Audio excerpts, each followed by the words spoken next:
Hey guys, it's your girl again, the Jackie Jackson real estate coach and investor. And in today's video, I'll be breaking down how tax deed sales actually works in plain English. All right. And I'm really excited about this video because I've been having like back to back clarity calls. And it's so interesting that every time I talk to someone who wants to understand this strategy, they're still a little bit fuzzy on how the process works and how they can benefit and take advantage, right? So I'll be breaking down in clean, clear, and non-intimidating English, non-intimidating language. So even the newest of the new investor can understand how they could be successful. All right, so let's get into it. All right, so how does the tax deed auction really work? This is how it really starts. All right, so number one, the first process that everyone goes through when it goes on to tax deed investing is that the property owner becomes delinquent. All right, they stop paying their real estate property taxes. And it's not like they got to stop paying it like instantly 1 year or 1 month or something like that. And then the county automatically starts this collection action. No, they got to be delinquent multiple years. So I've had some people like, oh, Jackie, I feel some kind of way, that this property owner is delinquent and I feel like I'm taking their property. I'm like, okay, I mean, that's one perspective. However, I just want you to understand they get and when I say multiple, they get written notices. They get all kinds of notices. Okay. They got lots and lots of opportunity and they are multiple years behind. So the county gives a lot of chances, a lot of opportunity for that property owner to bring themselves current. And they tell them, hey, if you don't bring yourself current by this date, whatever date, that these are the steps that we're going to take in order to be able to recoup and collect those taxes because we really need the money. It's not optional. Like we really need this money, right? So that's the first step, is that the property owner unfortunately has to become delinquent. And when they become delinquent, they're giving like umpteen chances for them to pay their property taxes. Year 1 goes by, year 2 goes by, year 3 goes by, depending on the state and how long it's written in that state law that a property owner can be delinquent, is how long that process normally takes. Where you and I come in is way at the end. I'm just trying to tell you how it starts. All right. So the property owner is delinquent and then the county is the one that is doing all of the action at this point. All right. So step number 2. The property owner doesn't respond. They're still delinquent. You know what's about to happen. The county is now going to take legal action against them. So what does that legal action look like? It may include a lien against their property, right? It may include public notices, letting them know that if they don't pay their taxes, that they're subject to either a lien or subject to the county selling their property to the public at a public auction. All right. Again, the county is the one that's taking care of all of these processes. They're doing their due diligence. They're even doing research to find out, like, if the property owner changed their address, maybe they don't live there anymore. They're trying to find them. They literally are trying to find them. They may even reach out to other people that have interest in that property, anybody. So say if there's multiple owners in a property or it's an estate or anything, the county is really trying their best. They even go so far as to do a simple title search, which is gonna list all the history of the owners of the property, and they're literally sending notices out there hey, it's about to go down if you don't follow up with me, call me, text me, something. If you don't respond to me, then we're going to move forward and take some legal action. All right. And all of that legal action in the Tax Deed Genius course that I have created for you to learn how to understand that this process is, we go through all of those documents, all those legal paperwork, so you can understand what is included in a tax deed file when the county is preparing to have a tax sale foreclosure on a property owner, because you need to know how to read those documents so that you can do your due diligence, do your research, and also to keep your investment safe. It's important for you to know what that looks like. All right. So step 3, the county takes their legal action all the way up to scheduling an actual tax sale, which is technically a foreclosure for delinquent real estate taxes, right? All right. So number 3, the property is now sold at a tax deed auction. So that means that the property owner was delinquent for multiple years. They receive multiple notices informing them. They've received written notices. They've received the public notices. All of these things has happened. A title search to find everybody and their mama that's related to that property to let them know, hey, we are about to sell this property. That's what the county is doing. So no response, right? Knock, knock. Anybody home? Nobody home. Nobody has responded to the county. So the county's like, all right, they don't have any choice. They're going to execute what is written in their state law. And when I say execute, I mean they're going to follow the process. It's in the law, right? They're going to follow the law and they're going to go to the next step. So the next step now, step number 3, is the actual tax sale. All right. So now they're going to have a auction to the public. They're going to invite the public. That's you, that's me, all right? And then we're going to show up and be great. Okay. So at the auction, the opening bid is only the delinquent taxes. It's the delinquent taxes that the county needs to create in order to satisfy its budget. All right. So that includes all the past years, any penalties that were included, and it's like prorated. It's all kinds of, wonky math that they put in there. But at the end of the day, it's really just the delinquent taxes, like the total sum of it. It's not the assessed value. It's not the appraised value. It's not the market value. It ain't the value that you see on Zillow. It's not the value that you see on Redfin or Realtor.com. It ain't none of those values, all right? It is way below any of those values. It could literally, you're purchasing properties at a tax sale or tax deed properties auction for, pennies on the dollars. And I say that, it's like cliche. Like, oh, Jackie, is it really pennies on the dollar? Heck yeah, it's pennies on the dollar. That's what I say. I said what I said, all right? So you're literally purchasing the properties for their delinquent real estate taxes, all right? If you have to competitively, people ask me all the time, well, what if there's somebody else there and they want the other property? Okay, all right, that happens sometimes. But even if you have to compete for a property or somebody else wants the same property that you want, it still ain't going to the market value. And if somebody else wants to pay market value for a property that you decided that you don't want to pay market value for, let them have it. Shoot, keep your money, okay? We don't come to the auction to overpay. Who does that? That's crazy. Crazy talk. All right. Number 4. Now the winning bidder, now we're going to fast forward. You get the property for the price that you anticipated, that you said that you wanted to buy this property for. And as a matter of fact, if you are one of my students, you are using your maximum bid formula. So it's not even like an emotional decision. You're not getting caught up in clicking and carrying on when you at somebody's auction. We don't do that. We are professional.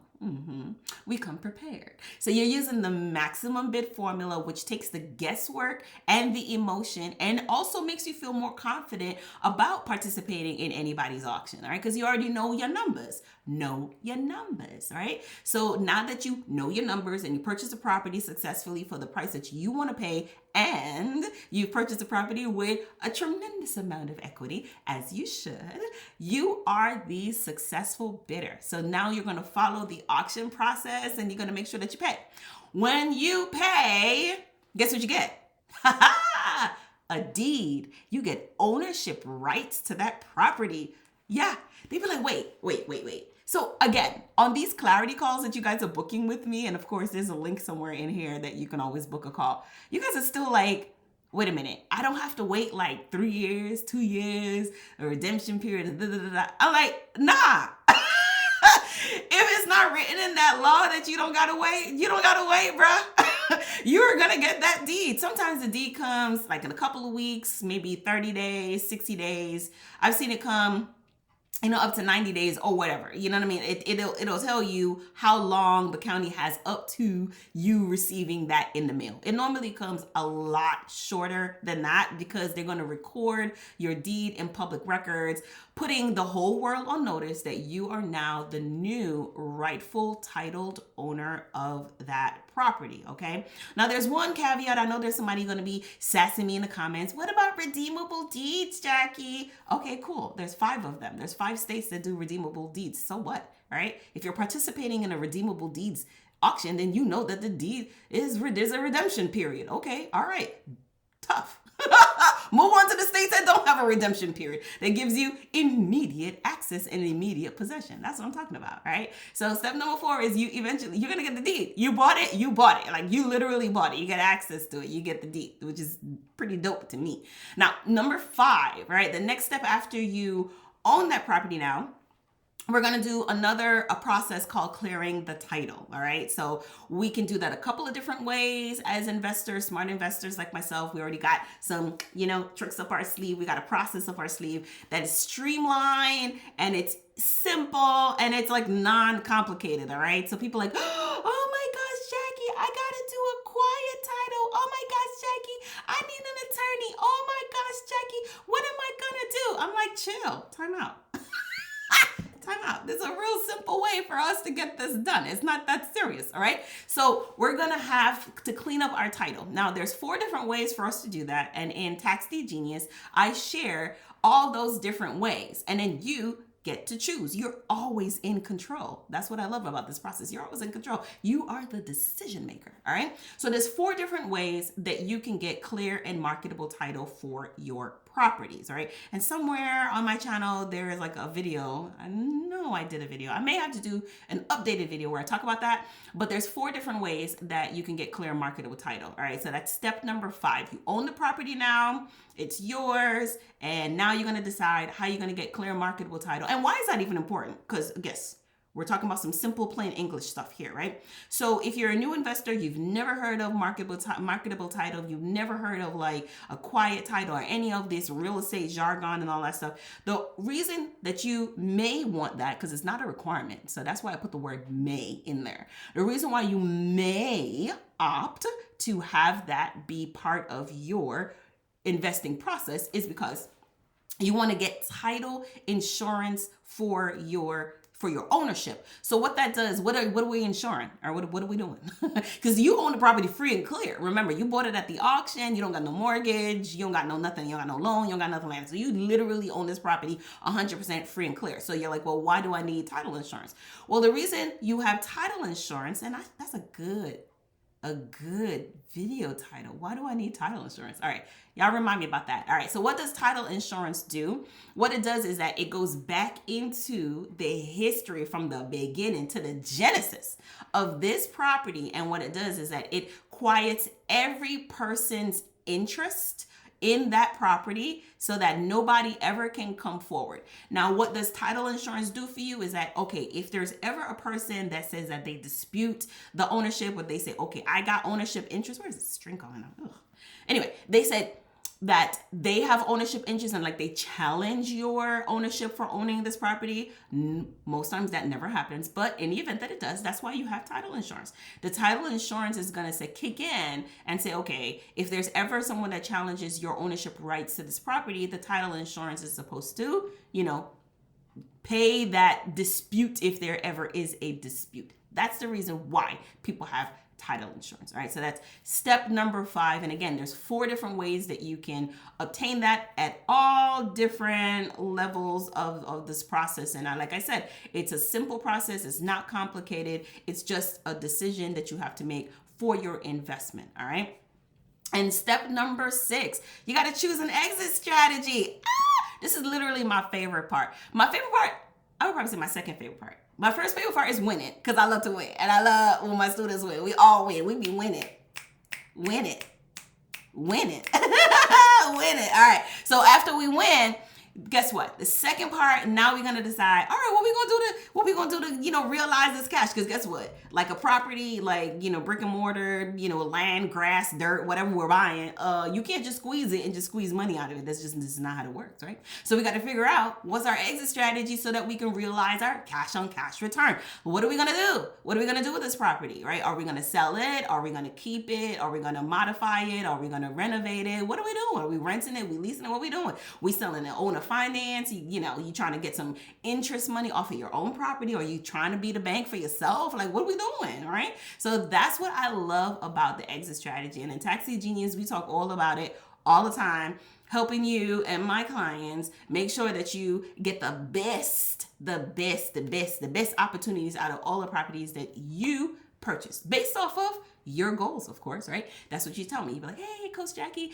I want to do this. I want to do that. I want to pay off my credit cards. I want to pay off my mortgage. I want to take my family across the world, on a trip, a global trip, and go on every continent, like whatever, right? So whatever your goals are, I'm like, all right, cool. If that's your goals, then this is the exit strategy that can help you experience those goals the fastest. That's why I love it, love it, love it so much, right? But last but not least, this is a really, really important truth about investing in tax deeds and utilizing and maximizing the tax sale process, right? It's a 200-year-old process that's created by the government, written in every state's laws. Neither you nor I created this process. However, you and I can most definitely take advantage of the process and be very, very profitable doing so. All right. So here's the truth that most people don't tell you about investing in tax sales, tax foreclosures, tax deed properties. All right. It is here. Let me read it because I made like a nice little list and stuff. Right. So this is it. When you research a property, that is how you minimize your risk. You minimize your risk by researching a property. People say, oh, investing in tax deeds is risky and I don't know if I should do it.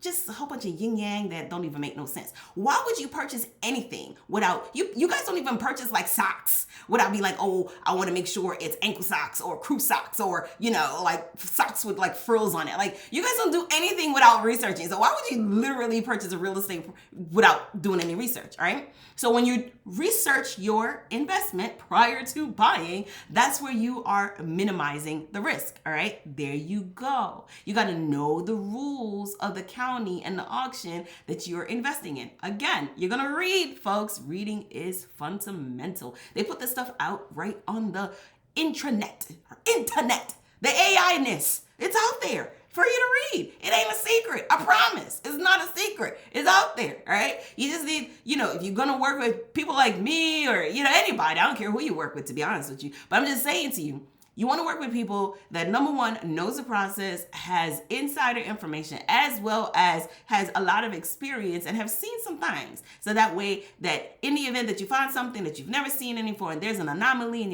you get stuck and you're like, oh my gosh, Jackie, how do I navigate this so that I can have the best possible income or the best possible outcome as well as income for your deal, all right? Next, knowing the rules, understanding the redemption periods for each state and their laws. Some have redemption periods, some do not have redemption periods. So what is a redemption period? A redemption period is a specific time frame that you would have to give the former property owner, or maybe the property owner, maybe they still own the property if it's a tax lien. You got to give them this amount of time in order for them to come up with the money, possibly, and pay you back. People like, oh, Jackie, I don't like to invest in these because there may be in a redemption period and I may get my money back. Are you serious? You mad because you get your money back? Wait, what? That's the most asinine thing I've ever heard. Like, is someone how many people owe you now that you can't get your money back? Like, for real. Stop playing with me. Okay, anyway. So if the property owner exercises their right to redeem, not only are you being reimbursed for your initial investment, but you're also receiving their penalties as well as the interest and all that stuff that's associated with them paying really, really late. Because remember, they was mad late for real. They was like years that they didn't pay. So if they come up with the money and they pay, good for them. We want them to pay. We want our money. We always want our money with interest on it. Yippee, yippee. That's what's up. And of course, you always want to make sure that you set aside a small budget for however that you are going to decide to clean up your title and to get your marketable title and so on like that. So as long as you know those things, you know the redemption period, you set aside a budget for your title searches and all of those things like that, as well as you know the state's laws, you know the auctions laws, and you are prepared by doing your research prior to purchasing the property. Listen, honey, that right there is a recipe for success. Yes. it is. So if you want to learn more, you're ready to jump in. You're like, all right, Jackie, I heard enough. Enough said. Let's get this popping. Listen, somewhere in this link, click on it, schedule a clarity call with me, and let's see if the strategy is the right fit for you, if we are the right fit for each other, because a girl is high energy. I am. So click on the link, schedule a call, and let's chat. All right? Talk to you guys soon.